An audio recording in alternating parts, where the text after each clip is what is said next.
그래서 우리는 오늘 이곳 미시간의 상쾌하고 멋진 날에 여러분을 다시 한번 따뜻하게 환영하고자 합니다. 온라인으로 집에서 또는 전 세계에서 시청하시는 여러분, 오늘 우리의 예배에 오신 것을 환영합니다. 그리고 오늘 제가 나눌 주제는 돈이라는 제목의 설교입니다. 그리고 제가 이 주제를 나누고 싶은 이유는 돈이 삶에서 매우 중요한 것이기 때문이며, 우리 모두 대부분의 사람들은 더 많은 돈을 원합니다. 하지만 돈은 사실 종말의 시기에 중요한 역할을 합니다. 그래서 오늘 제 메시지는 돈의 역할에 초점을 맞출 것이며, 이번 종교 자유 주말 동안 진행된 다른 간견들과 연결됩니다. 오늘 오후에는 변호사 에바 톰킨스가 CBDC가 무엇인지, 어떻게 운영되는지, 그리고 우리가 본질적으로 디지털 감옥에 들어가게 될 가까운 미래에 우리와 우리의 종교적 자유에 어떻게 영향을 미칠 것인지에 대해 나눌 것입니다. 하지만 오늘 아침에는 돈과 그것이 짐승의 표와 어떻게 관련이 있는지, 그리고 우리가 이 어려운 시기에 어떻게 살아갈 것인지에 대해 이야기하고 싶습니다. 왜냐하면 여러분이 이 메시지를 듣고 두려움을 느끼지 않기를 바랍니다. 이 메시지를 듣고 모여드는 어둠 속에서 촛불을 밝히려는 결심과 예수님께서 약속하신 내가 너희를 결코 떠나지 않으며 너희를 버리지 않으며 세상 끝날까지 항상 너희와 함께 있다는 믿음을 갖고 돌아가기를 바랍니다. 하나님께서 교회에 주신 선물은 2000년에 멈추는 것이 아니라 예수 그리스도의 재림 직전까지 교회를 축복하고 죽어가는 세상을 축복하기 위한 것이라는 인식을 가지십시오. 그리고 하나님께서 교회에 선물을 주신다면 그것은 우리 모두가 참여해야 할 과제가 있기 때문입니다. 그래서 돈, 오늘 우리의 여정이 있습니다. 먼저 무의미한 표식과 사라지는 달러를 살펴보고 결론에 도달하기 전에 천국의 화폐를 살펴볼 것입니다. 우리 모두가 잘 알고 있듯이 지난 3년 동안 우리는 모두 어떤 방식으로든 인플레이션을 경험했습니다. 그것이 사실인가요? 네, 그것은 사실입니다. 오늘 이 프로그램을 시청하고 있는 어느 나라에서든지 여러분은 그 나라에서 인플레이션을 경험했습니다. 많은 사람들이 그들을 강타한 인플레이션 때문에 엄청난 경제적 어려움을 겪었습니다. 인플레이션 수준은 나라별로 다르게 나타났습니다. 예를 들어 터키라는 나라에서는 지난 몇 년 동안 인플레이션이 60%에서 100% 사이로 변동했습니다. 이는 그 나라의 광범위한 지역을 빈곤하게 만들었고 중산층과 사업가들을 절대적인 빈곤과 가난으로 몰아넣었습니다. 전체적인 생활비가 모두에게 상승했으며 생활비가 오르면서 소득의 실질 가치가 하락했습니다. 제 말에 동의하시나요? 네, 감사합니다. 인플레이션은 사회에 파괴적인 영향을 미치며 특히 하이퍼 인플레이션은 기술적으로 매달 50% 이상의 가격 상승을 의미합니다. 기록된 역사에서 하이퍼 인플레이션은 53건이 있었으며 프랑스 혁명을 제외하고는 모두 지난 100년 내에 발생했습니다. 이들 모두는 금과 같은 상품에 연계되지 않은 법정 화폐를 사용하는 경제에서 발생했습니다. 법정 화폐는 중앙은행에 의해 발행되며 중앙은행의 의지에 따라 발행되는 것으로 궁극적으로 이를 뒷받침하는 것이 없습니다. 그것은 사람들이 이를 가치의 저장 수단으로 받아들이고 시장에서 욕구의 이중일치를 조정하는 것으로 받아들이기 때문에 존재할 수 있습니다. 이것은 경제 용어입니다. 그것은 무슨 뜻인가요? 만약 당신이 감자 농부이고 집에 새 창문을 설치하고 싶다면 시장에 가서 몇백 파운드의 감자를 가지고 있다면 돈이라는 것이 없다면 당신은 감자를 대가로 유리창을 팔고자 하는 제조업자나 판매자를 찾아야 합니다. 하지만 가능하지 않을 수도 있습니다. 그래서 돈은 시장에서 윤활제입니다. 감자 농부로서 내가 돈을 가지고 있다면 나는 달러를 가진 사람에게 감자를 팔고 그 달러로 내가 필요한 유리를 사러 갑니다. 그래서 돈은 경제적으로 이중 욕구의 일치라고 알려진 것을 조정합니다. 만약 돈이 제공하는 이중 욕구의 일치가 없다면 물물 교환으로 전락하게 되고 필요한 것을 해줄 사람을 찾을 확률이 극적으로 낮아집니다. 예를 들어 저는 다음 주에 파푸아뉴기니로 비행합니다. 제가 타고 가는 항공사가 몇 파운드의 감자와 교환하여 파푸아뉴기니 왕복 항공권을 제공할 가능성은 거의 없습니다. 그래서 돈은 사회에서 귀중한 기능을 수행합니다. 하지만 인플레이션은 어떻게 발생할까요? 자, 여기 일반적인 이론이 있습니다. 경제가 내부적으로는 잘못된 경제 정책으로, 외부적으로는 전쟁, 무역 분쟁 또는 전염병과 같은 요인으로 타격을 받을 때 시작됩니다. 이로 인해 경제 생산량이 감소하게 됩니다. 이는 결국 정부의 세수 손실로 이어집니다. 정부는 세수 손실을 좋아하지 않습니다. 그들은 점점 더 많은 돈을 쓰고 싶어 하기 때문에 세수 부족을 보충하기 위해 돈을 찍어내기 시작합니다. 이로 인해 화폐 공급이 과잉 상태가 되고 너무 많은 돈이 너무 적은 상품을 쫓게 되면 결국 인플레이션이라고 알려진 상황이 발생합니다. 그리고 사람들이 인플레이션을 경험하게 되면 그들은 자신들의 화폐에 대한 신뢰를 잃기 시작합니다. 사람들의 돈이 가치를 잃고 있을 때 전통적인 미덕인 저축은 이제 역효과를 냅니다. 인플레이션이 10%일 때 은행에서 1%의 이자를 받으며 돈을 저축하는 이유가 무엇일까요? 급여를 받고 즉시 소비하는 것이 합리적입니다. 주머니에 있는 돈으로 최대한의 구매력을 얻기 위해 즉시 소비하는 것이죠. 그리고 인플레이션의 영향 때문에 전 세계 사회의 전통적인 미덕 중 하나인 저축은 의미가 없습니다. 그래서 사람들은 통화에 대한 신뢰를 잃게 됩니다. 그들은 더 이상 저축하지 않습니다. 그들은 구매력을 잃지 않기 위해 급여를 즉시 소비하며 모두가 합리적으로 행동하여 급여를 받자마자 즉시 소비하면 이는 경제를 통해 돈이 흐르는 속도, 즉 화폐 유통 속도를 증가시킵니다.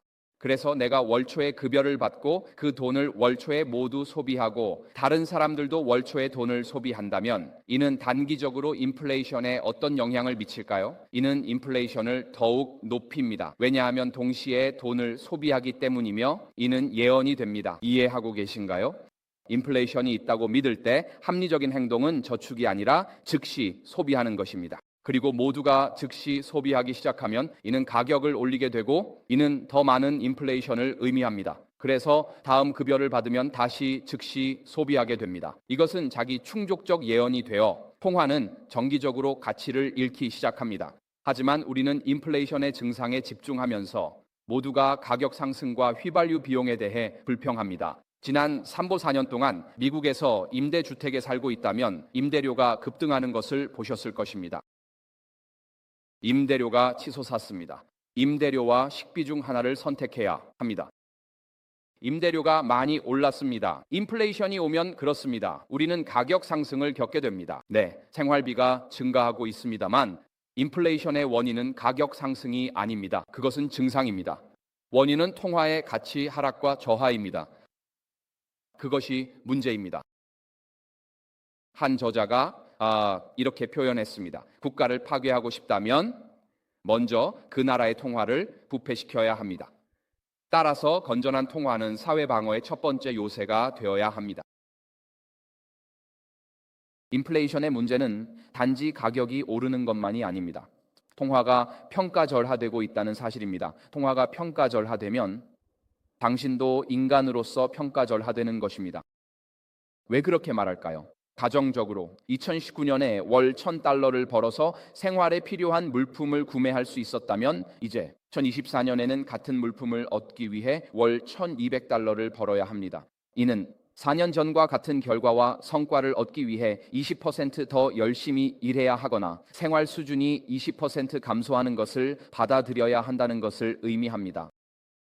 이는 여러분의 노동, 여러분의 기술이 인플레이션으로 인해 침식되고 있다는 것을 의미합니다. 사회에 대한 당신의 기여 가치가 인플레이션으로 인해 잠식되고 있습니다. 그리고 많은 사람들이 이미 그 지점에 도달했으며 내 노동과 기술이 내가 생활하는 데 필요한 물품을 제공하지 않기 때문에 일하는 것이 의미가 없다고 말하는 지점에 도달합니다. 이해하고 계신가요?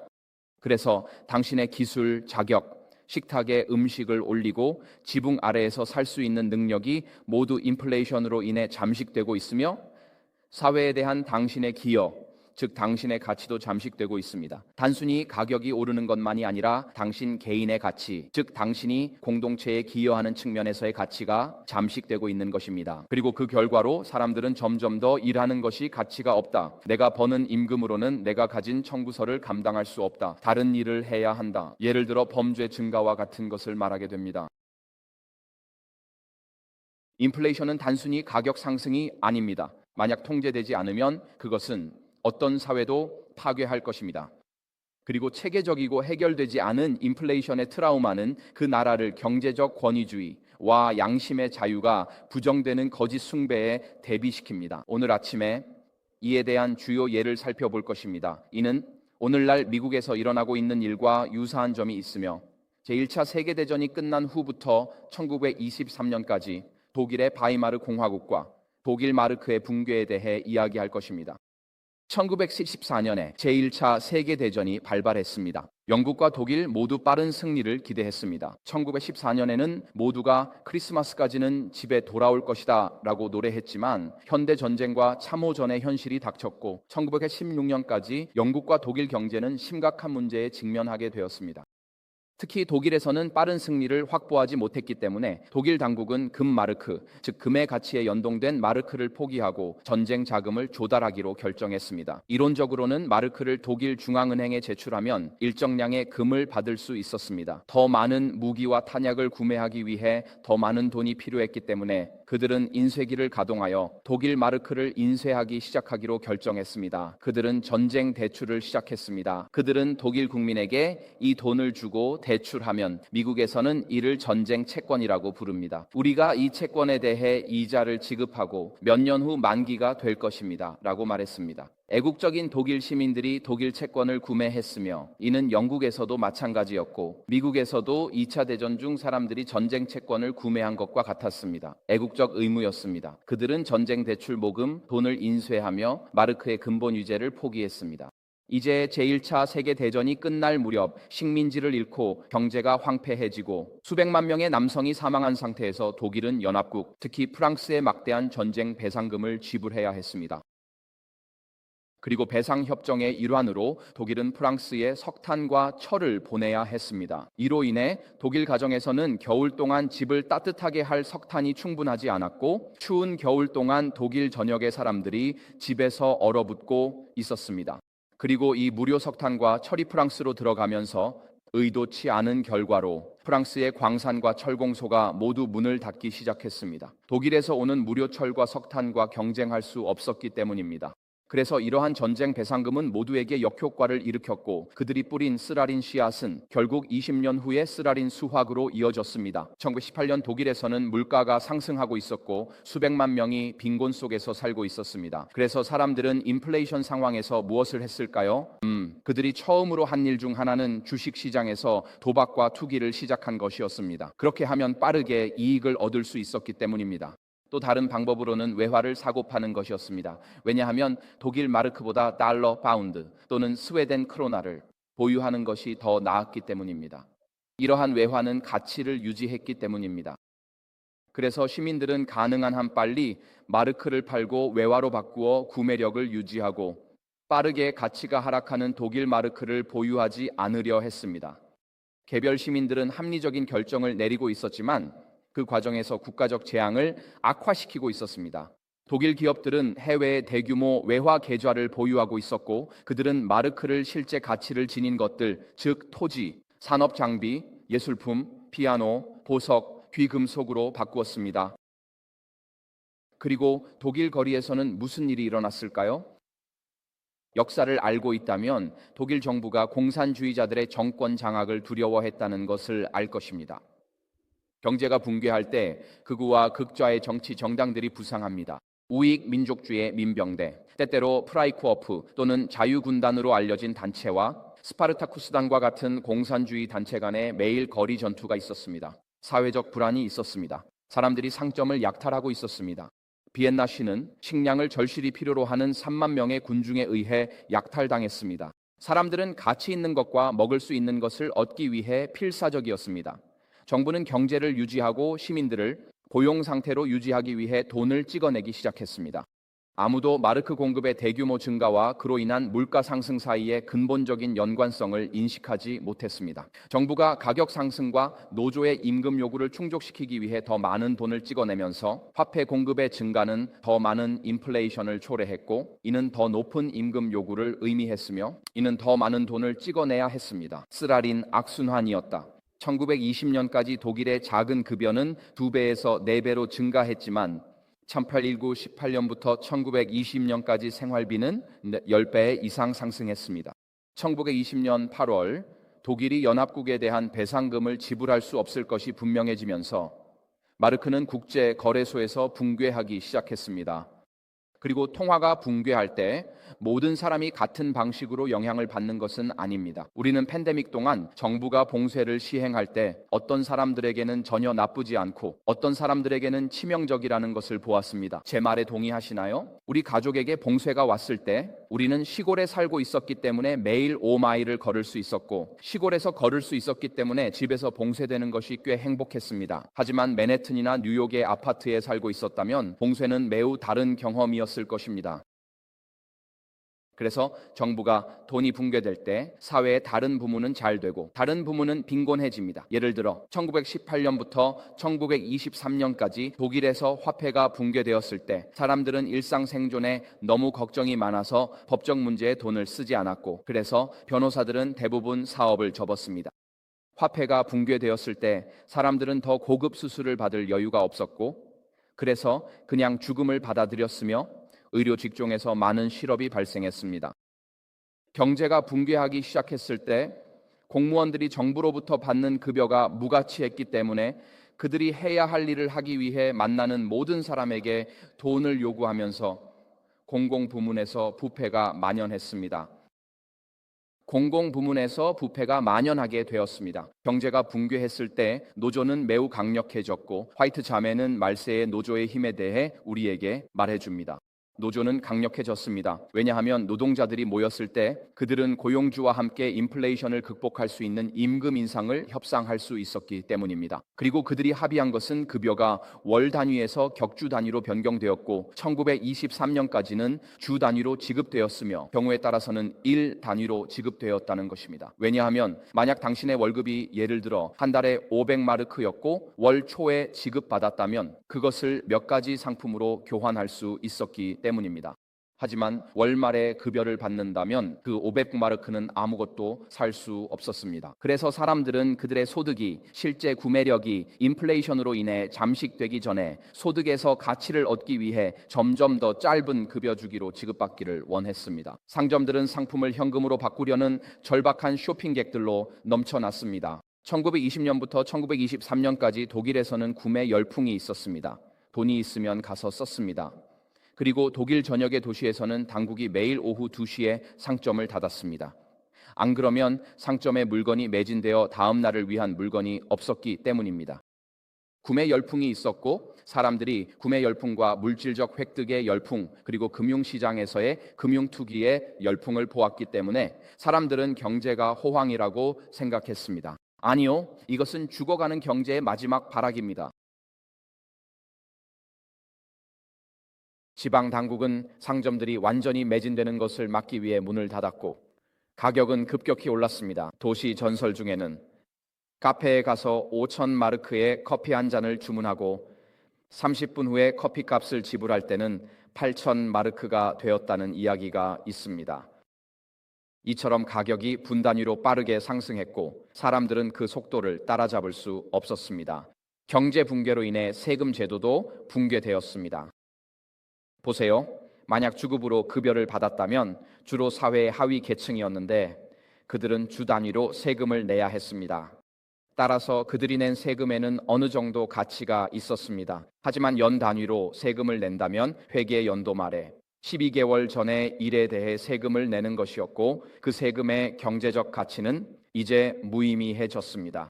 그래서 세금 제도가 붕괴되면서 부유층은 더 부유해졌고 세금의 실질 가치는 인플레이션으로 증발했으며 가난한 사람들은 세금 부담을 지게 되었습니다. 그러나 1922년까지 정부 자금의 4%만이 세금에서 나왔고 독일 예산의 96%는 화폐 발행에서 나왔습니다. 90%입니다. 현재 미국에서는 매년 2조 달러의 예산 적자를 기록하고 있습니다. 네, 우리는 거의 연방 예산의 절반을 인쇄하고 있습니다. 우리는 독일이 경제 붕괴 단계에서 있었던 상황과 크게 다르지 않습니다. 정부는 이 돈에 대한 수요를 어떻게 충족했을까요? 베를린에 수십 개의 인쇄소를 설립했습니다. 수천 명의 인쇄공들이 24시간 내내 마르크를 쌓고 쌓아 인쇄했습니다. 베를린에서 밤낮으로 기차가 출발하여 사람들이 돈을 받자마자 가치가 떨어지기 전에 쓰려고 기다리고 있는 사람들에게 트럭 가득 실은 돈을 운송했습니다. 사람들이 시장에 돈을 수레에 싣고 갑니다. 등을 돌리면 누군가가 수레를 훔쳐가지만 돈은 남겨둡니다. 그 돈은 가치가 없기 때문입니다. 수레는 실제로 가치를 가지고 있습니다. 외국인과 소수민족에 대한 증오가 증가했고 반유대주의가 시작되었습니다. 독일 전역의 거리에서 약탈, 대규모 시위, 거리 폭력이 발생했습니다. 앞서 언급했듯이 비엔나는 주말 동안 음식에 절박한 3만 명의 군중에 의해 파괴되었습니다. 정치적 폭력과 암살이 증가했고 다른 국가에 대한 증오와 외국인 혐오가 증가했습니다.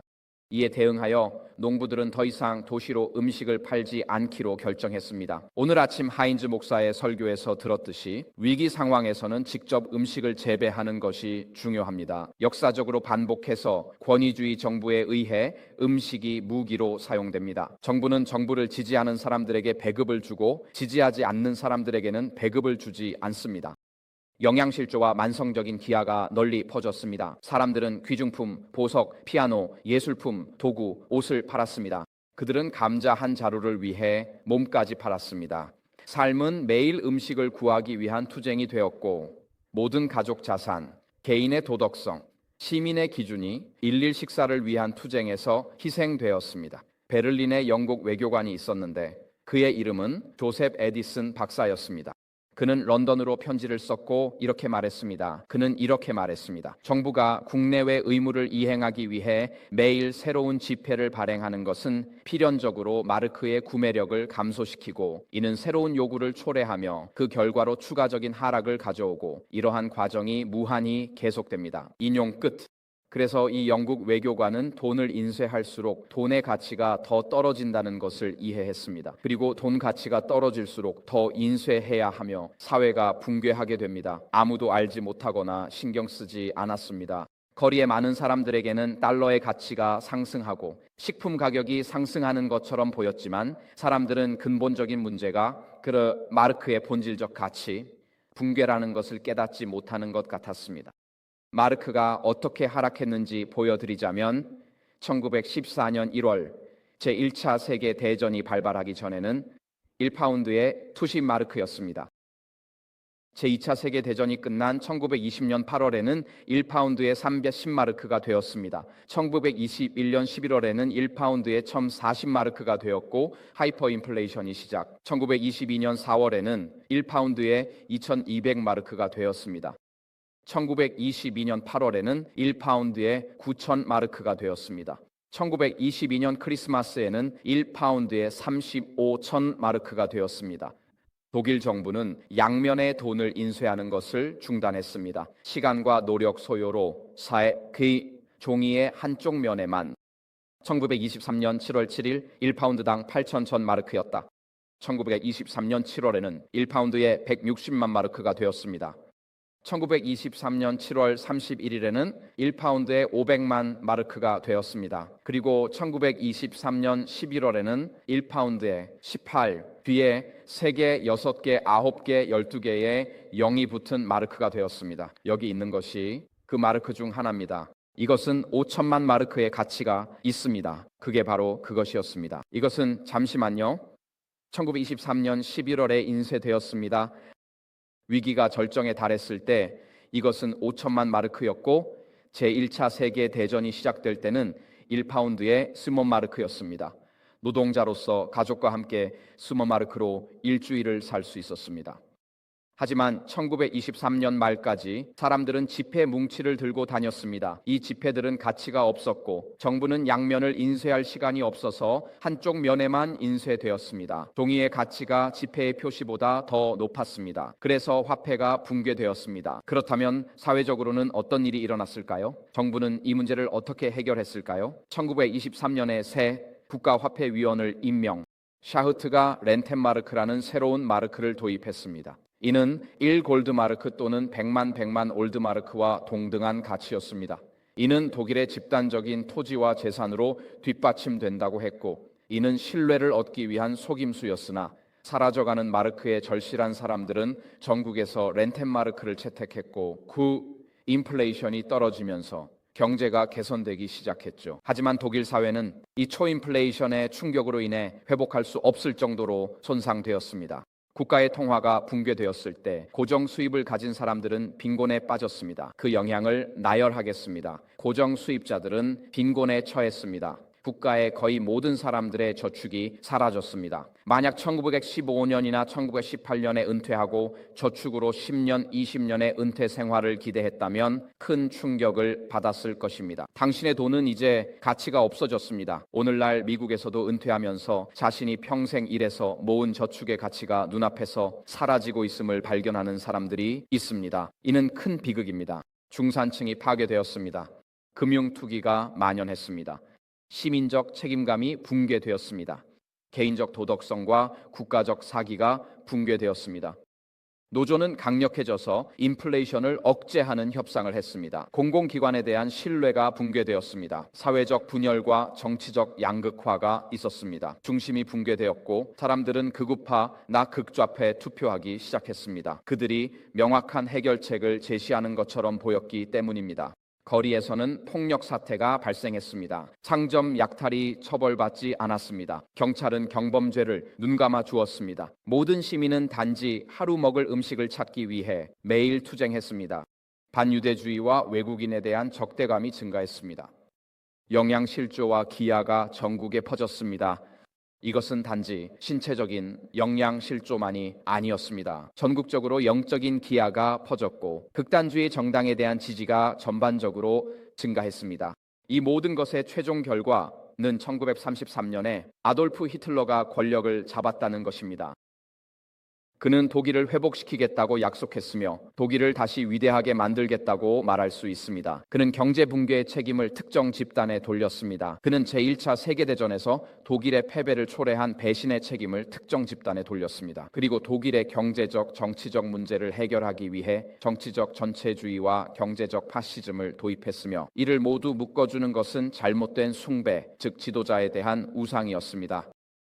로마 제국에서도 그들은 정확히 같은 일을 했습니다. 제1, 제2, 제3 제국 시대에 로마를 하나로 묶어준 것은 제국의 경제가 아니었습니다. 그것은 로마 황제에 대한 숭배였습니다. 여신 로마를 숭배해야 했습니다. 황제의 동상 앞에서 제물을 바쳐야 했습니다. 제국을 묶는 접착제였고 그래서 기독교인들이 박해받은 이유입니다. 카이사르가 주님이다라는 말을 하지 않았기 때문입니다. 그들은 예수님이 주님이다라고 말했습니다. 그들은 제국을 하나로 묶어주는 전체 접착제를 약화시키고 있었습니다. 몇 마디 문제가 아니었습니다. 아돌프 히틀러는 이를 이해하고 있었기 때문에 정치적 전체주의를 경제적 파시즘과 결합시켰고 그것은 지도자 숭배라는 우상 숭배의 접착제로 유지되었습니다. 따라서 인플레이션은 단지 주유소에서의 휘발유 가격 상승만을 의미하지 않습니다. 인플레이션이 국가에서 통제되지 않으면 끔찍한 결과를 초래할 수 있습니다. 사회를 파괴합니다. 통제되지 않은 인플레이션과 사라지는 화폐의 충격은 한 국가가 경제적 권위주의와 정치적 전체주의를 받아들이도록 준비시키며 진정한 숭배를 대신하여 잘못된 숭배가 사회를 하나로 묶는 접착제로 작용하면서 양심의 자유를 부정하게 만듭니다.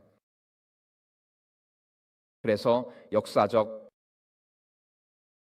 오늘날 제2차 세계대전은 미국이 지배적인 경제 강국으로 끝났습니다. 세계 금 보유량의 80%를 소유하고 있었습니다. 핵무기를 보유하고 있었습니다. 전 세계적으로 군사적 영향력을 가지고 있었습니다. 우리는 소련에 맞서 싸워 이길 수 있는 유일한 강대국이었습니다. 하지만 우리는 세 세대에 걸쳐 엄청난 부와 세계적 권력을 누렸습니다. 이것은 우리에게 행복이나 내면의 평화를 가져다 주지 않았습니다. 이것은 우리에게 도덕적 퇴폐와 오늘날 우리의 학교를 괴롭히는 절망의 철학을 가져왔습니다. 국가로서 우리는 단지 과거를 버리는 것이 아니라 하나님을 버리고 절망의 철학으로 대체하고 있습니다. 우리는 이제 통화위기, 부채위기, 연금위기에 직면하고 있으며 이는 우리 국가 역사에서 전례 없는 정치적 위기로 이어질 것입니다. 이제 제국에는 여러 단계가 있습니다. 개척자의 시대, 정복의 시대, 상업의 시대, 부유의 시대, 지성의 시대, 쇠퇴의 시대가 있으며 그 쇠퇴와 하락의 시대에 있습니다.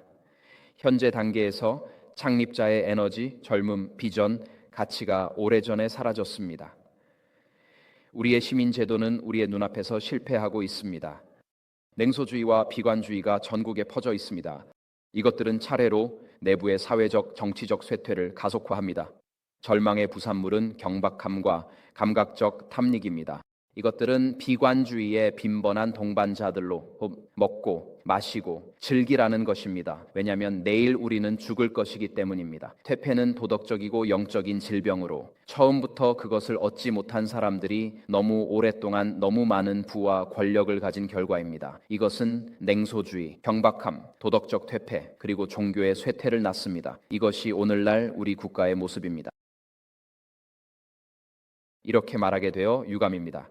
2016년에 미국 시민이 되었고 이는 제 인생에서 가장 큰 특권 중 하나였지만 무엇보다도 우리는 하나님의 왕국 시민이기를 바랍니다. 우리의 주된 충성 대상입니다.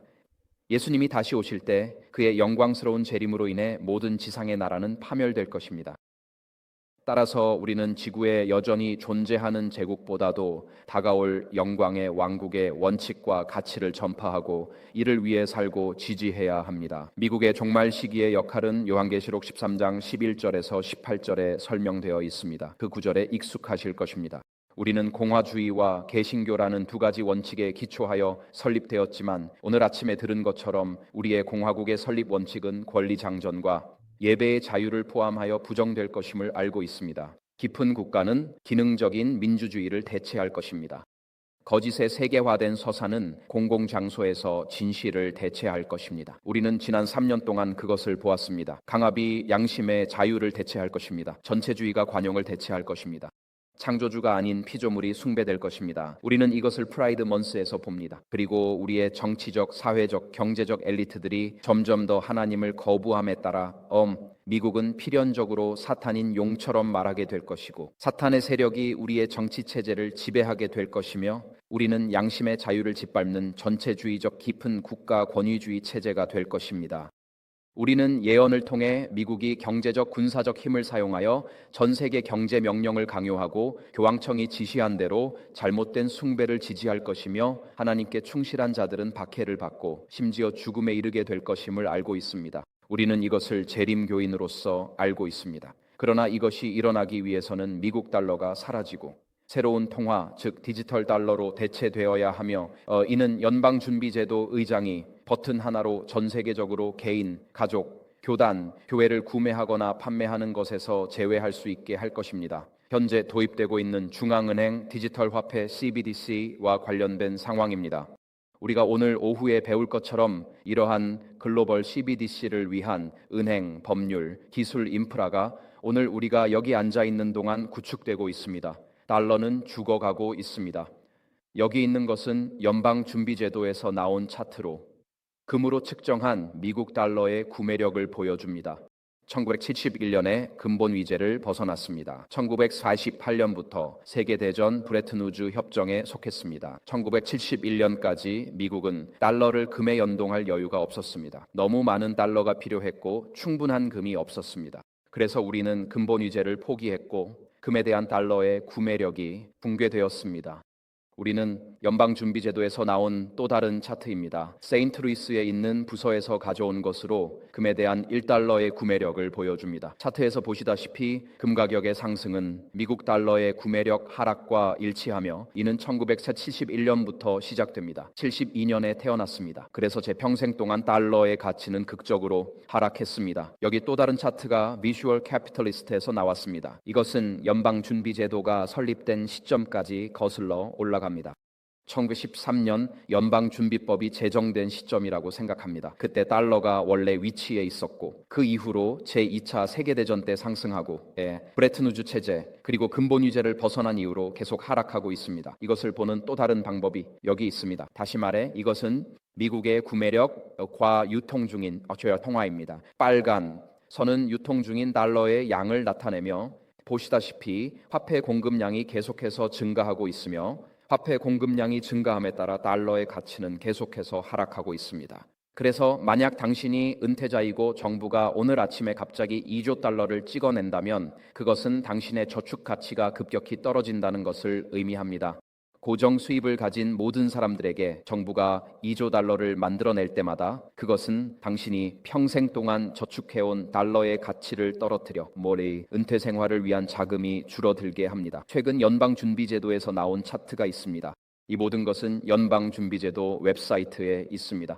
이것은 1960년부터 2021년까지의 미국의 통화 공급량을 보여주는 차트이며 특히 2010년 이후로 통화 공급량이 급격히 증가한 것을 볼 수 있습니다. 그리고 팬데믹 동안 통화 공급량이 대폭 증가했습니다. 우리가 갑자기 수조 달러를 찍어낼 때 인플레이션이 발생하는 것은 놀라운 일이 아닙니다. 여기 연방준비제도의 또 다른 차트가 있습니다. 이는 도시 소비자를 위한 소비자 물가 지수를 보여줍니다. 여기서 1981년이 기준점입니다. 그때는 100일대입니다. 1980년 이전의 차트를 보면 1981년이 거기에 있고 그게 100의 기준점입니다. 그 이전에는 1940년대부터 1980년까지의 물가 인플레이션이 있었고 그 이후로는 통화 공급량의 증가와 함께 도시 물가 인플레이션이 꾸준히 증가하며 1920년대 이후로는 급격히 상승했습니다. 정치인들은 약속하지만 우리는 국민으로서 그 대가를 치릅니다. 연방정부의 국가부채에 대한 이자 지출을 주의 깊게 보시기 바랍니다. 다시 1980년입니다. 거기서 내가 뭘 했지? 차트를 다시 보겠습니다. 여기 슬라이드를 다시 보겠습니다. 여기 우리의 이자 지급이 있습니다. 1990년에 상승하기 시작했는데 많은 외국 전쟁이 여기 들어오면서 그리고 팬데믹 동안 엄청난 증가를 보았습니다. 왜 그렇게 많이 올랐을까요? 우리가 돈을 많이 찍어냈기에 정부가 경제 내 돈의 양을 줄이기 위해 금리를 올렸습니다. 정부가 금리를 올리면 이자 지급에 훨씬 더 많은 돈을 지불하게 됩니다. 현재 국제 이자 지급은 아마도 국가 예산에서 가장 큰 지출 항목일 것입니다. 그리고 예측을 보면 5년 또는 10년 내에 국가 정부 예산에서 유일한 항목이 이자 지급이 될 수도 있으며 이는 경제가 붕괴될 것임을 알려줍니다. 그래서 미국 달러에 관해서는 밝은 미래를 기대할 수 없습니다. 독일과 우리의 통화 공급 급증으로 중산층이 사라지고 있으며 국가 통화가 파괴되고 있습니다. 이 선이 우리의 부채는 통제 불능 치닫고 있습니다. 우리의 공식 부채는 약 34조 달러이지만 메디케이드, 사회보장, 군사 퇴직 혜택과 같은 미지급 부채는 180조 달러가 넘습니다. 본질적으로 우리는 국가적으로 파산 상태입니다. 세계는 이를 알고 있으며 가능한 한 빨리 탈달러화를 진행하고 있습니다. 중국은 이제 석유 대금을 디지털 위안으로 지불하며 더 이상 달러로 지불하지 않습니다. 우리는 지급 불능 상태이며 전 세계가 이를 알고 있습니다. 미국 재무부의 국채가 전 세계에서 매각되고 있으며 우리의 통화는 죽어가고 있습니다. 법정 화폐가 죽어가고 있으며 일부는 더 빠르게 죽어가고 있습니다. 성경 연구에 따르면 바이마르 공화국처럼 죽어가는 달러를 대체할 통화가 있을 것입니다. 위대한 리셋과 중앙은행 디지털 화폐 CBDC로 알려져 있습니다. 이는 우리가 요한계시록 13장 11, 18절에서 읽는 경제적 파시즘과 국가가 후원하는 거짓 숭배를 촉진할 것입니다. 하지만 이번에는 전 세계적으로 영향을 미칠 것입니다. 그렇다면 천국의 통화는 무엇일까요? 저는 우리가 모두 우리는 어떻게 해야 할까요? 어떻게 살아남고 가족을 먹여 살릴까요? 이 위기 속 하나님은 어디 계신가? 라고 생각하고 있을 것이라고 상상합니다. 우리는 두려워하지 말아야 합니다. 우리는 두려움 속에서 살아서는 안 됩니다. 예수님은 이렇게 설명하셨습니다. 해와 달과 별의 징조가 있을 것이며 땅에서는 바다와 파도의 소리에 혼란스러워하는 민족들 사이에 고통이 있을 것입니다. 사람들은 세상에 닥쳐올 일들에 대한 두려움과 불안으로 기절할 것입니다. 하늘의 권능들이 흔들릴 것이기 때문입니다. 그때 사람들은 인자가 구름을 타고 능력과 큰 영광으로 오는 것을 보게 될 것입니다. 그래서 이제 이러한 일들이 일어나기 시작할 때, 즉 사람들의 마음이 두려움으로 무너지고 자연 세계가 우리 주변에서 미쳐가는 것처럼 보일 때 예수님의 추종자로서 우리의 반응은 무엇입니까? 일어서고 머리를 들어야 합니다. 왜냐하면 우리의 구원이 가까워서입니다. 두려워하지 마세요. 우리는 결말을 알기 때문입니다. 새 하늘과 땅이 있고 부패하지 않는 불멸의 몸이 우리에게 와서 천국의 금길을 걷고 새 하늘과 땅에 새 집을 지을 것입니다. 그래서 우리는 이야기의 영광스러운 결말을 기대할 수 있으며 오늘날 우리의 시장과 사회를 몰아가는 두려움에 우리의 마음이 휘둘릴 필요가 없습니다. 우리는 스가랴 9장 12절에서 스가랴가 말한 것처럼 희망의 포로가 되어야 합니다. 그리고 하나님께서는 우리에게 예언의 목소리를 주셨으며 우리는 그 예언적인 목소리의 빛 속에서 살아야 합니다. 집에 램프가 있고 한밤중에 일어나서 어디선가 소리가 나서 조사하러 갈 때 내 집에서 나는 그 소리는 뭐지? 내가 들은 그 소음은 뭐였지? 라고 생각할 수 있습니다. 램프를 켜지 않으면 이 침대나 문 옆에 발가락을 찍을 가능성이 높으며 매우 불쾌한 경험입니다. 손전등을 켜면 불필요한 충돌과 고통을 피할 수 있습니다. 우리는 이 마지막 시기에 자신감을 가지고 걸을 수 있도록 예언의 손전등을 받았습니다.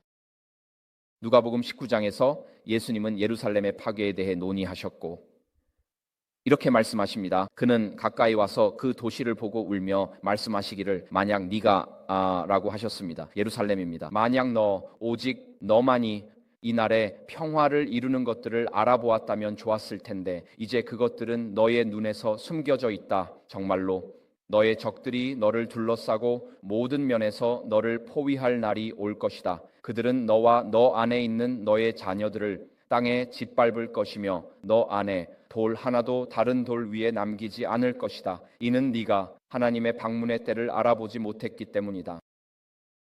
이 구절과 마태복음 24장과 25장의 평행 구절에서 예수님은 예루살렘의 파괴를 예수 그리스도의 재림에 이르는 사건들과 연결시켰습니다. 이 둘은 연결되어 있습니다. 그것들은 무작위적인 사건이 아니며 둘 사이에는 본질적인 관계가 있습니다.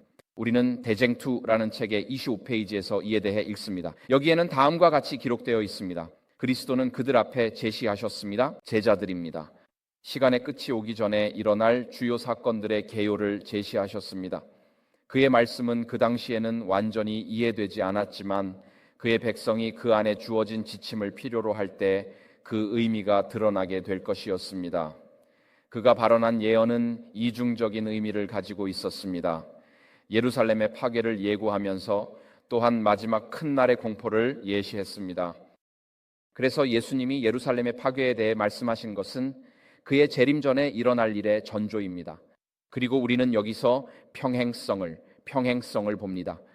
마태복음 24장에서 예수님은 로마 군대의 포위에 대해 말씀하시며 화면의 왼쪽 텍스트에서 그러므로 너희가 선지자 다니엘이 말한 바 거룩한 곳에 서 있는 멸망에 가증한 것을 보거든 읽는 자는 깨달을지어다. 그때 유대에 있는 자들은 산으로 도망하라 라고 말씀하십니다. 그리고 당신은 우리가 그것을 어떻게 이해해야 합니까? 라고 묻습니다. 자, 누가복음의 평행 구절을 보면 예수님은 거룩한 곳에 서 있는 멸망에 가증한 것이라고 말씀하지 않으십니다. 예수님께서 거기서 말씀하신 것은 이것이 평행 설명인데 너희가 예루살렘이 군대에 둘러싸인 것을 보거든 그 멸망이 가까이 온 줄 알라. 그때 유대에 있는 자들은 산으로 도망하라. 그리고 성 안에 있는 자들은 떠나라. 그리고 시골에 있는 자들은 그 안으로 들어가지 말라라고 하십니다. 그렇다면 이 예언의 의미는 무엇일까요? 예수님은 유대 반란이 시작된 서기 66년에 로마 군대가 접근할 때에 대해 말씀하셨습니다. 로마인들은 예루살렘으로 올라와 도시를 포위하고 남 성벽 바로 밖에 있는 거룩한 땅 또는 거룩한 곳으로 알려진 지역에 그들의 이교도 깃발을 세웠습니다. 이것은 누가복음 21장과 마태복음 24장에 따르면 성전의 거룩한 곳과 혼동해서는 안 되는 거룩한 곳에 서 있는 멸망에 가증한 것입니다. 화이트 자매는 이를 다음과 같이 설명합니다. 그녀는 로마의 우상 숭배 깃발이 성벽 밖 몇 펄롱에 걸쳐 있는 거룩한 땅에 세워질 때 그리스도의 추종자들은 도망쳐 안전을 찾아야 한다. 경고 신호가 보이면 거의 탈출하려는 사람들은 지체해서는 안 된다라고 말합니다. 이것이 예수님의 가르침에서 이 구절에 대한 그녀의 해석입니다. 그녀는 계속해서 이렇게 말합니다. 그녀는 세스티우스 휘하의 로마군이 도시를 포위한 후 모든 것이 즉시 공격에 유리해 보일 때 그들은 뜻밖의 포위를 포기했습니다. 포위된 사람들, 예루살렘의 사람들은 성공적인 저항에 절망하고 항복 직전에 있었는데 로마 장군은 이유 없이 군대를 철수시켰습니다. 라고 말합니다. 그리고 이것이 역사에서 실제로 일어난 일입니다. 로마군은 예루살렘을 포위했고 그들이 예루살렘을 정복할 것처럼 보였지만 역사적으로 알 수 없는 이유로 아무도 왜 그가 그렇게 했는지 알아내지 못했지만 로마 장군은 그냥 군대를 시리아로 철수시켰습니다. 그리고 기독교인들은 이것을 예수님이 말씀하신 징조로 받아들였고 즉시 예루살렘을 떠났습니다. 화이트 자매는 말합니다. 그러나 하나님의 자비 섭리가 자신의 백성을 위해 사건들을 선하게 이끌고 있었습니다. 기독교인들에게 약속된 징조가 주어졌고 이제 구세주의 경고에 순종하려는 모든 사람들에게 기회가 주어졌습니다. 지체 없이 그들은 안전한 장소 요단강 너머 페레아 땅의 펠라 도시로 도망쳤습니다. 그래서 역사는 우리에게 AD 70년에 예루살렘이 파괴되었을 때 그 사건에서 도시에 기독교인이 없었다고 말합니다. 100만 명이 넘는 사람들이 목숨을 잃었습니다. 생존자들은 너무 많은 수로 노예로 팔려가서 중동 지역에서 노예의 가격이 폭락했습니다. 그리고 그들은 유대인 노예들을 한 번에 30명 또는 50명씩 묶어서 팔아치웠는데 이는 그들이 가진 많은 수의 포로들을 처리하기 위해서였습니다. 그러나 예루살렘의 붕괴에서 기독교인들은 아무도 희생되지 않았습니다. 왜일까요? 그들은 구세주의 목소리를 들었기 때문입니다. 그리고 예수님께서 주신 징조를 보았을 때 그들은 주의 깊게 듣고 구세주의 경고를 따랐으며 요단강을 건너 예루살렘의 안락함을 떠나 그곳에서 AD 70년의 사건들로부터 안전했습니다. 화이트 자매는 이 구절에 대해 더 많은 의견을 남겼습니다. 그녀는 이렇게 말합니다. 하나님의 백성이 세상에 그들의 보물을 쌓아둘 때가 아닙니다. 초기 제자들처럼 우리가 황량하고 외딴 곳에서 피난처를 찾아야 할 때가 멀지 않았습니다. 로마 군대에 의한 예루살렘 포위가 유대 기독교인들에게 도피의 신호였던 것처럼 우리나라가 교황의 안식일을 강요하는 법령을 통해 권력을 행사하는 것은 우리에게 경고가 될 것입니다. 그때는 큰 도시를 떠나 작은 도시를 떠나 산속의 외딴 곳에 있는 은퇴한 집으로 가기 위한 준비를 할 때가 될 것입니다. 그래서 화이트 자매는 로마 군대의 도착을 미국에서의 일요일법 도입과 비교하며 큰 도시를 떠나 작은 도시와 마을로 가야 할 신호로 보고 있습니다. 그리고 국가 일요일법이 시행될 때까지 머물러야 한다고 말합니다. 그녀는 자기 만족 대신 우리의 자원을 소비하는 대신 우리는 절약을 시작해야 합니다. 우리의 선교는 지속되어야 하며 새로운 선교가 열려야 합니다. 라고 말합니다. 즉 우리는 준비자로서 산으로 후퇴하는 것이 아니라 하나님께서 우리에게 주신 임무를 수행해야 합니다. 우리는 큰 도시를 떠나 전초기지를 세워 이방인들에게 빛이 되고 죽어가는 세상에 빛이 되기 위해 떠날 수 있습니다. 이것이 하나님께서 우리가 살기를 원하시는 방식입니다. 큰 도시를 떠나도 사람들을 버린다는 의미는 아닙니다. 우리는 도시의 사람들에게 복음을 전해야 할 사명이 있습니다. 예배의 집이 필요합니다. 사람들이 이 시대의 진리를 듣도록 초대받을 수 있는 곳이 필요합니다. 이 목적을 위해 하나님께서 유대인들에게 자본을 맡기셨습니다. 오늘날 하나님께서 여러분에게 주신 것은 이 프로그램을 보고 계시거나 교회에 하나님께서 여러분에게 목적을 위한 자본을 주신 것입니다. 여러분의 재산이 세속적인 사업에 묶여 이 일이 방해받지 않도록 하십시오. 하나님의 목적을 위해 유익하게 사용할 수 있는 곳에 여러분의 자산을 두십시오. 여러분의 보물을 하늘로 보내십시오. 오늘 설교자로서 말씀드리고 싶은 것은 국가적 일요일 법령이 이 나라에 시행되면 전 세계적으로 시행될 것이라는 것입니다. 그것은 도시를 떠나는 첫 번째 징조가 아니라 마지막 징조입니다. 그것은 첫 번째 징조가 아니라 이것이 마지막 징조입니다. 그러나 예루살렘의 멸망과 마지막 때에 일어날 일 사이에는 유사점이 있습니다. 우리는 즉 역사에서 이것을 볼 수 있습니다. 우리는 다음과 같이 읽습니다. 왜 로마 군대의 도착과 교황의 안식일, 즉 일요일 사이에 이러한 유사점이 만들어졌을까요? 왜냐하면 일요일의 신성함은 교황권의 권위에 대한 자칭 표식이기 때문입니다. 교황청은 이렇게 말합니다. 1923년 가톨릭 기록에 따르면 일요일은 우리의 권위의 표식입니다. 교회, 즉 로마 가톨릭 교회, 특히 교황은 성경보다 위에 있으며 안식일 준수의 전환이 그 사실의 증거입니다. 그래서 질문은 예루살렘이 함락되었을 때 서기 66년에 로마 군대가 처음 도착했을 때 그들이 예루살렘을 정복할 것처럼 보였지만 그 후 철수했습니다. 그리고 기독교인들은 그것을 예수님이 도시를 떠나 요단강을 건너 도망가라는 신호로 받아들였습니다. 그래서 예루살렘이 함락되는 최종 위기가 닥쳤을 때 그 마지막 대재앙에서 기독교인들은 아무도 희생되지 않았습니다. 우리나라에서도 그런 일이 일어났나요? 글쎄요, 저는 그렇게 믿습니다. 1888년에 많은 사람들이 뉴햄프셔의 H.W. 블레어 상원 의원이 도입한 최초의 국가 일요일 법에 대한 첫 번째 청문회를 의회가 개최했다는 사실을 알고 있습니다. A.T. 존스는 미니애폴리스 GC 회의에서 3명의 대표단을 이끌고 교육 및 노동에 관한 상원위원회에 출석하도록 선출되었습니다. GC의 투표에서 인용하자면 GC는 종교적 자유의 이익을 위해 블레어 법안의 패배를 확보하기 위해 모든 합리적인 노력을 기울이기로 투표했고 그 법안은 실패했습니다. 우리는 그것이 일요일 법의 끝이었구나 라고 생각했습니다. 아니요, 그렇지 않았습니다. 거의 즉시 또 다른 일요일 법이 나왔고 법으로 통과되었지만 오늘날 우리는 그것에 대해 이야기하지 않습니다. 그 일요일 법은 1893년에 발생했습니다. 시카고에서 열린 콜롬비아 박람회에 대한 연방자금 지원 법안이 있었고 연방자금을 받기 위해서는 박람회가 매주 일요일에 문을 닫고 온 그 일요일을 신성하게 여겨야 했습니다. 이것은 몇몇 상원의원들이 도입한 법안의 부칙이었습니다. 많은 날 동안의 토론이 있었지만 결국 일요일 휴업 지지자들이 승리했고 해리슨 대통령은 1892년 8월 5일에 시카고에서 열리는 1893년 콜롬비아 박람회를 지원하기 위해 미국 최초의 일요일 법에 서명했습니다. 존스가 데이트라인 썬데이에서 쓴 것처럼 그는 이렇게 씁니다. 의회는 1892년에 종교적 압력에 굴복하여 종교기관에 권한을 부여했습니다. 그래서 우리는 일요일 신성함을 의무화하는 연방법을 가지고 있습니다. 이것이 우리에게 적용되지 않을 수도 있지만 이것이 의회가 기꺼이 할 수 있는 일입니다. 1893년에 투표로 결정되었습니다. 엘렌 화이트는 블레어 법안이 아니라 1893년 콜롬비아 박람회에 자금을 지원하기 위한 법안의 중요성을 인식했고 그녀는 이에 대해 이렇게 말합니다. 그녀는 말했습니다. 개신교 세계는 하나님의 안식일이 있어야 할 자리에 우상 안식일을 세웠고 밟고 있습니다. 그녀는 그들이 밟을 것이라고 말하는 것이 아니라 교황청의 발자취를 밟고 있습니다. 이러한 이유로 나는 하나님의 백성이 도시를 떠나 은퇴한 장소로 이동할 필요가 있다.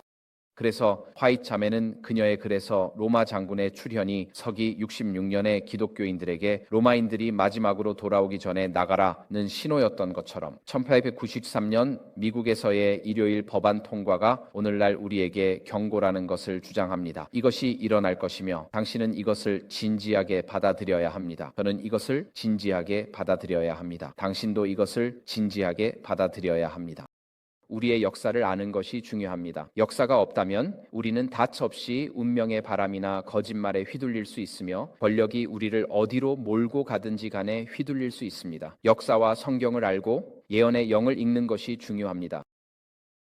그래서 저는 1890년대 후반 이후로 우리나라가 경고를 받았다고 믿습니다. 우리의 의회가 일요일을 이 나라의 안식일로 지지하는 일요일 법안을 실제로 통과시켰다는 것입니다. 그래서 우리는 66년 예루살렘 경고를 받았습니다. 이제 시골 생활은 특정한 이점을 가져다주며 화이트 자매가 여기서 그것에 대해 이야기합니다. 그녀는 이렇게 말합니다. 도시에 거주함으로써 신체적, 정신적, 영적으로 개선되지 않을 가정은 100가정 중 하나도 없습니다. 믿음, 희망, 사랑, 행복은 들판과 언덕, 나무가 있는 한적한 곳에서 훨씬 더 잘 얻을 수 있습니다. 자녀들을 도시의 광경과 소리에서 멀리 데려가면 그들의 마음이 더 건강해질 것입니다. 알다시피 도시에 살면 오늘날 우유가 월마트에서 나온다고 믿는 사람들이 있습니다. 오늘날 감자가 여러분의 지역 식료품점에서 나온다고 믿는 사람들이 있습니다. 오늘날 매일 먹는 작물을 재배하기 위해 농부와 주방 정원사가 필요하다는 것을 진정으로 모르는 사람들이 있습니다. 버거킹이 자사의 햄버거와 번에 들어가는 밀을 생산한다고 생각하는 사람들이 있습니다. 이것을 진정으로 모르는 사람들이 있습니다. 도시에 살면 농업 주기와 단절되기 때문에 창조주와도 단절됩니다. 농업 주기와 접촉하고 이른 비와 늦은 비의 필요성을 이해하며 햇빛과 비, 부드러운 바람의 필요성을 이해할 때 다가오는 해에 음식을 확보하기 위해 하늘에 계신 아버지께 훨씬 더 의존하게 됩니다. 하지만 도시 환경에 살면서 모든 것을 월마트나 다른 슈퍼마켓에서 얻는다면 당신과 하늘에 계신 아버지 사이에 단절이 발생합니다. 월마트의 선반에는 항상 물건이 있기 때문에 일상생활에서 중요성을 보지 못합니다. 우리가 알게 되는 두 번째 이점은 시골 생활이 사탄에 의해 영감을 받은 폭력을 피할 수 있다는 것입니다. 1903년 GC 불레틴에서 이 도시들, 미국의 도시들은 사악함으로 가득하며 파업과 살인, 자살이 발생합니다. 사탄이 파괴의 일을 하는 사람들을 조종합니다. 아바의 그 영향력 아래 살인을 저지르며 이는 점점 더 심해질 것입니다. 그리고 오늘날 우리는 이 글의 성취를 보고 있습니다. 우리의 도시들은 법이 없는 폭력적인 장소가 되고 있습니다. 정신이 온전한 사람이라면 요즘 큰 미국 도시로 자발적으로 이사하려고 하지 않을 것입니다. 세계의 살인 핫스팟 중 많은 곳이 우리의 주요 도시들에 있으며 범죄와 무법이 만연하고 있습니다. 작은 상점 주인들은 자신들이 약탈당할 수 있으며 도둑들이 기소되지 않을 것이라는 것을 알고 있어서 상점들이 문을 닫고 있습니다. 주요 도시에 식품 사막이 생겼고 많은 공동체는 필요한 건강한 음식을 얻을 수 없어서 고통받고 있습니다. 이는 폭력, 통제 불능에 사탄적으로 영감을 받은 폭력의 결과입니다. 시골 생활의 또 다른 이점은 복음을 전파한다는 것입니다. 몇 분 동안 더 이야기하고 싶습니다. 화이트 자매는 말했습니다. 아무것도 하지 않았거나 거의 아무것도 하지 않은 곳에 영향력의 중심지를 세우십시오. 통합된 대중을 해체하고 구원의 빛을 퍼뜨리며 지구의 어두운 구석에 빛을 비추십시오. 저는 이 교회의 일원으로서 약 10년 전 켈리 목사님이 서서 설교했습니다. 이 교회는 200피트 높이로 나는 전보 제트기와 같습니다. 아무도 이 비행기가 이륙 중인지 착륙 중인지 모릅니다. 그 설교를 기억하시는 분들도 있습니다. 우리는 선교 중심의 교회가 되라는 도전을 받았죠. 저는 이 회중, 제 인생에서 다른 어떤 재림교회 회중보다도 교회가 선교에 집중할 때 하나님께서 그 교회를 세우신다는 것을 보았습니다. 하나님께서는 목적과 비전을 통해 교회 구성원들을 하나로 묶고 우리는 자원을 자신이 아닌 우리 지역 사회와 전 세계의 잃어버린 영혼들을 위해 나눕니다. 만약 여러분이 어디서 어려움을 겪고 있는 회중에서 이 프로그램을 보고 있다면 우리를 위해 돈이 필요하다고 말지 마세요. 자금을 모으고 하나님께서 주신 시간과 재능을 사용하여 여러분의 지역 사회를 축복하십시오. 여기에서 새로운 건강 사역을 시작하는 것처럼 영향력 있는 센터를 설립하는데 의도적으로 하십시오. 우리는 우리 지역 사회를 축복하라는 명령을 수행하고 있으며 사람들이 안식일 주중 매일 우리가 돌본다는 것과 예수 그리스도의 추종자들이 당신의 삶의 모든 영역에 치유의 사역을 가지고 있다는 것을 알 수 있도록 하고 있습니다. 그래서 교회가 재활성화를 원할 때, 교회가 성장하고자 할 때 우리가 할 수 있는 가장 좋은 일은 사명과 봉사 전도에 집중하는 것입니다. 그래서 우리는 시골에 살고 있지만 도시를 잇는 것은 아닙니다. 센터를 엽니다. 작년에 저는 동부 켄터키에 있었는데 레드리버 아웃포스트가 있고 지역을 가지고 있습니다. 그들은 농업, 건강, 웰니스 프로그램을 가지고 있습니다. 그리고 모든 인근 마을에서 지속적인 전도의 순환이 있으며 매달 인근 지역의 사람들이 그 시설에 와서 축복을 받고 하나님에 대해 배우고 있습니다. 그래서 우리는 도시의 사람들을 버리기 위해 시골로 가는 것이 아닙니다. 우리는 영원한 복음으로 도시의 사람들을 축복하기 위해 이러한 주변 지역을 설정합니다. 우리는 영향력의 중심지를 설립해야 하지만 세상의 어두운 구석에 구원의 빛을 확산시켜야 합니다. 생활은 회와 판매가 불가능한 마지막 시대의 문제에 대비하게 합니다. 주님께서는 우리에게 도시에서 벗어나 가족과 함께 시골로 가서 스스로 식량을 마련하라고 여러 번 지시하셨습니다. 왜냐하면 그녀는 말합니다. 미래에는 구매와 판매의 문제가 매우 심각해질 것입니다. 적의 간섭에서 벗어날 수 있는 시골 지역으로 나가십시오. 그리고 사람들은 묻습니다. 그렇다면 시골 지역이란 무엇입니까? 시카고에서 오신다면 베리언 스프링스는 시골 지역입니다. 사실 베리언 스프링스에서 자랐다면 알래스카의 시골 지역이 시골 지역일 것입니다. 그래서 시골 지역이 무엇인지에 대한 명확한 기준은 없지만 대도시가 무엇인지 알고 있으며 세속적인 미국인들조차도 오늘날 폭력, 범죄, 도시 붕괴 때문에 미국의 도시를 떠나고 있다는 것을 알고 있습니다. 하지만 화이트 자매는 식량을 재배하는 법을 배워야 한다고 조언합니다.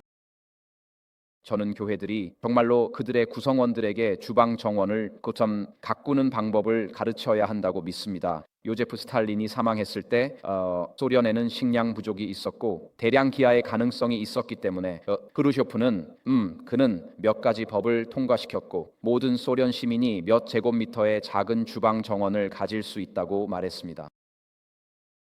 그것은 매우 작은 땅 조각이었습니다. 약 20제곱미터로 매우 작았습니다. 그가 그것을 허용했을 때 그것은 소련 체제의 사적 시장 자본주의가 처음으로 다시 들어온 것이었습니다. 1960년대 초반에 소련을 기아로부터 구한 것은 그 작은 주방 정원들이었죠. 오늘날에도 소련, 즉 이전 국가들에 가보면 많은 사람들이 여전히 창턱의 주방, 창문 상자에 필요한 허브를 기릅니다. 주방 정원을 가꾸면 영양소와 칼로리 두 가지를 걱정하게 됩니다. 연간 필요한 칼로리를 기를 수는 없겠지만 창문 상자에서 연간 필요한 영양소는 충분합니다. 크루쇼프는 알고 사람들이 직접 몇 가지 허브와 채소를 기를 수 있도록 허용함으로써 소련을 기아로부터 구했습니다.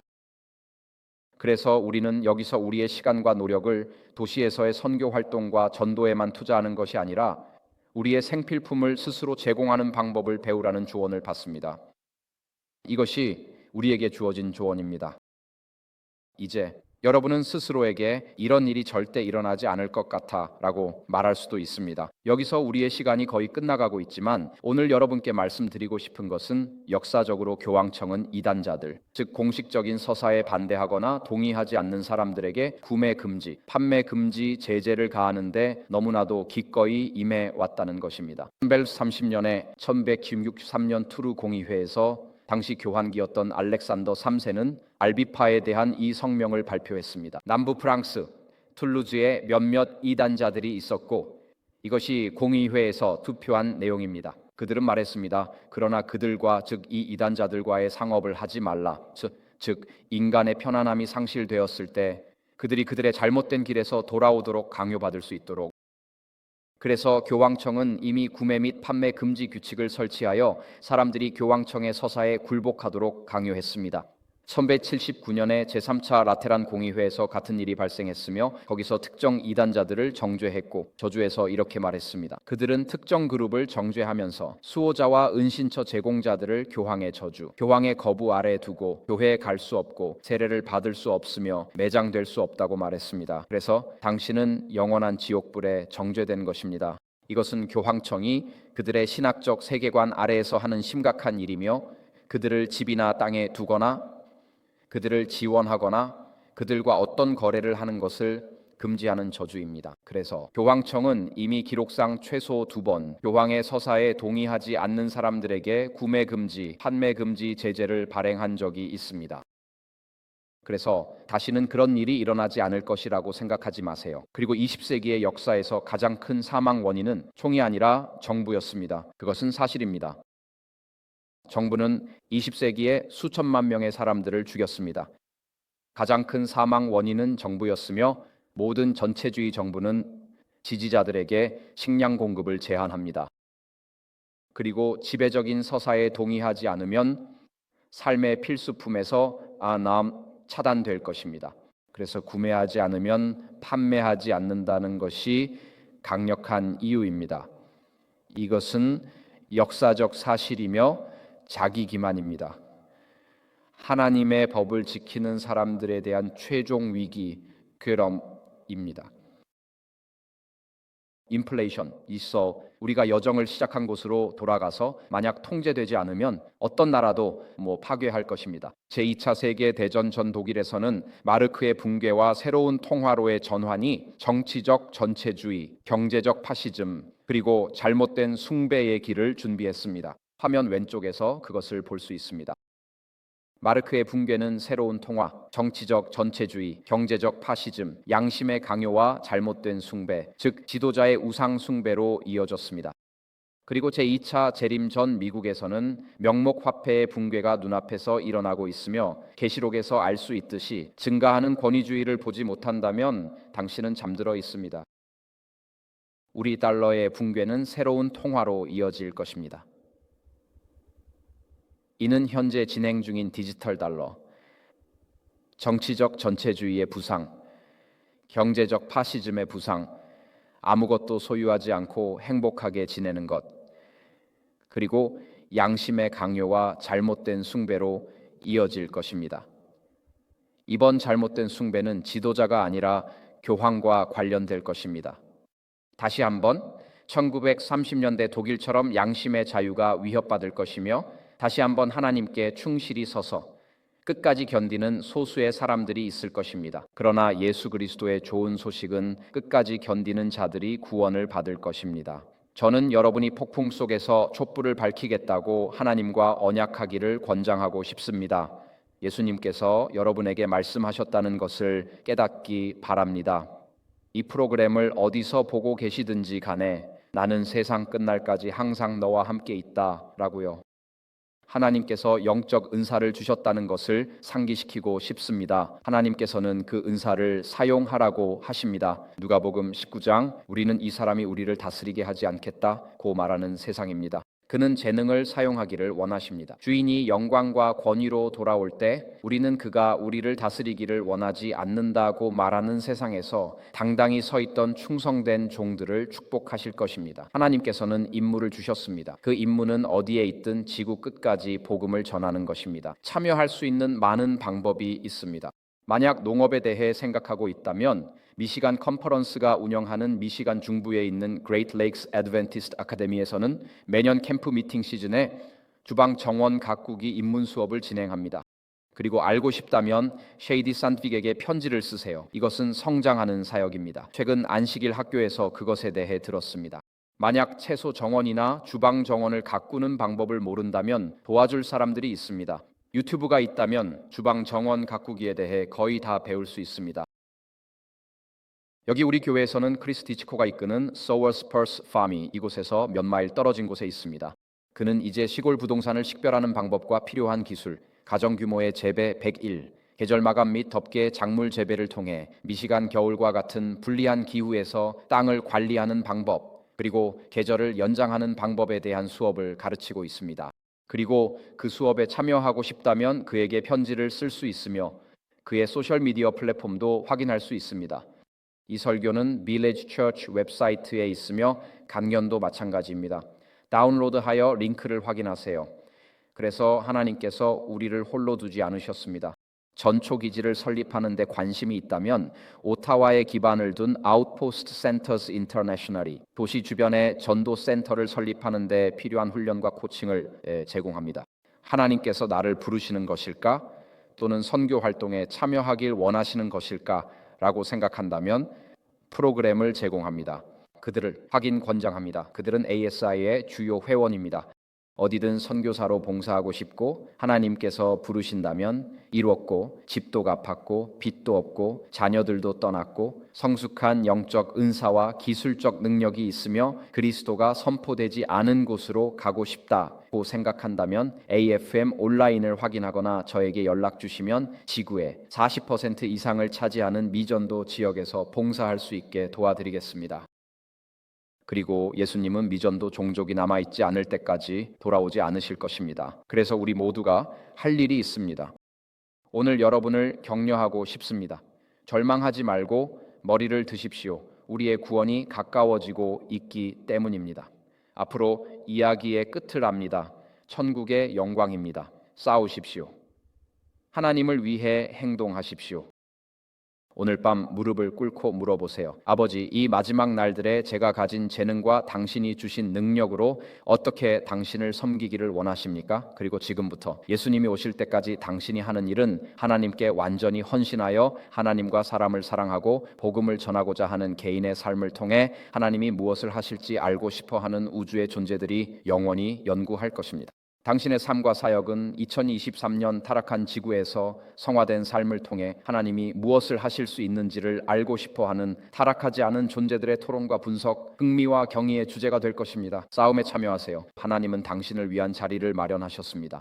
당신을 위한 계획을 가지고 계십니다. 하나님의 예언으로 우리의 이 다가올 일을 알 수 있습니다. 이 마음은 두려움에 무너지지 않습니다. 재림교인으로 예수님을 기다리며 그것은 예수께 충실한 이들에게만 좋은 소식입니다. 우리는 앞서 말했듯이 희망의 포로여야 합니다. 우리는 결말을 알고 있습니다. 재림입니다. 그래서 오늘 여러분에게 도전하고 싶습니다. 받는 것에 그치지 말고 그 빛 속에서 살고 걸어가기로 선택하십시오. 왜냐하면 예수님께서 다시 오실 때 그분은 당신을 위해 오시고 저를 위해 오십니다. 그리고 그분이 다시 오실 때 그분이 제 이름을 찾길 원합니다. 당신의 이름도 찾길 원합니다. 그러니 사역에 참여하고 이웃을 사랑하십시오. 만약 당신이 죽어가는 교회에 있다면 믿음을 선택하고 해보지 않았던 방식으로 공동체를 섬기기로 선택하십시오. 하나님이 교회를 축복하시고 하나님과의 걸음을 축복하며 하나님이 공동체를 축복합니다. 그 공동체 사람들은 영원한 복음과 영생의 선물을 받을 것입니다. 자비로운 사람이 되어야 합니다. 용기 있는 사람이 되어야 합니다. 우리는 확신 있는 남성과 여성이 되어야 합니다. 우리는 양심 있는 남성과 여성이 되어야 합니다. 오늘 아침 성령께서 당신의 마음에 감동을 주셨다면 마음을 굳게 하지 말고 억누르지 마십시오. 성령께서 하나님의 영광을 위해 행동하라고 확신시켰다면 오늘 언약을 맺고 당신을 통해 당신과 함께 그리고 당신을 위해 주님이 무엇을 하시는지 보십시오. 주님이 당신을 축복하시고 당신을 통해 빛나시며 주님이 당신을 두신 곳에서 예수 그리스도의 복음이 당신의 삶을 통해 알려지기를 바랍니다.